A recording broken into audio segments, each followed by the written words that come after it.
Il y a des anges puissants, il y a des anges qui font toujours la volonté et le plaisir de Dieu. Il y a des anges rayonnants, mais il ne leur est jamais donné le privilège d'être les collaborateurs, les compagnons de Dieu. Ils demeurent toujours des esprits subalternes. Et auquel des anges a-t-il jamais dit « Assieds-toi à ma droite, jusqu'à ce que je fasse de tes ennemis ton marchepied » Ne sont-ils pas tous des esprits au service de Dieu envoyés pour exercer un ministère en faveur de ceux qui doivent hériter du salut? Hébreux 1, 13, 14. Ainsi, d'un bout à l'autre de la parole de Dieu, les anges restent toujours des esprits serviteurs. Tandis que nous, croyants, nous avons le privilège d'être appelés les collaborateurs, les compagnons de Dieu. 1 Corinthiens 3, 9, 2 Corinthiens 6, 1. En tant que croyants, nous avons le privilège et l'honneur d'être appelés les ouvriers, les collaborateurs et les compagnons de Dieu. Lorsque Anne commença à prier, elle ne réalisait pas encore que Dieu voulait faire d'elle une collaboratrice, une compagne du Seigneur. Elle était essentiellement préoccupée de son propre besoin, disant à Dieu « Ô Seigneur, aie pitié de moi. Vois mon affliction et réponds à mon besoin. » À ce moment-là, elle ne comprenait pas que Dieu désirait faire d'elle une compagne, une collaboratrice, qui devrait être un reproche pour le sacrificateur Élie.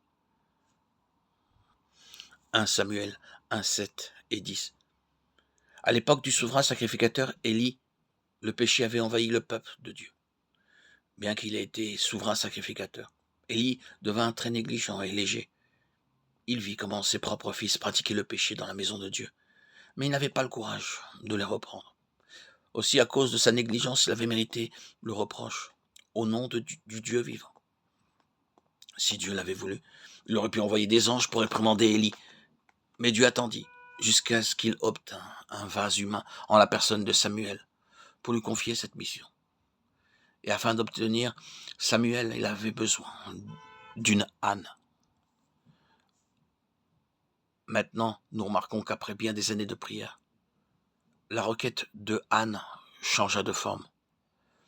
Elle fit un vœu en disant « Éternel des armées, si tu daignes regarder l'affliction de ta servante, si tu te souviens de moi, et n'oublie point ta servante, et si tu donnes à ta servante un enfant mâle, je le consacrerai à l'Éternel pour tous les jours de sa vie.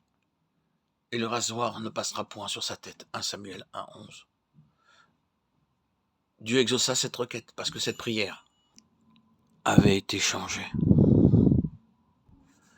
Après beaucoup d'amertume, de souffrance et d'affliction, Anne découvrit que Dieu avait voulu faire d'elle sa partenaire.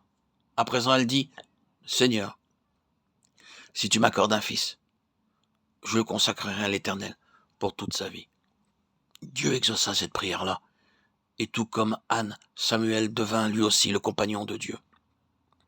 Puis par Samuel fut introduit le roi David, et par David fut introduit Salomon.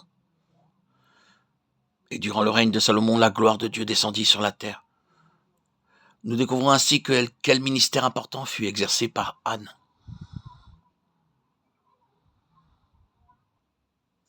Elle appela l'enfant Kavod en disant « La gloire est bannie d'Israël ».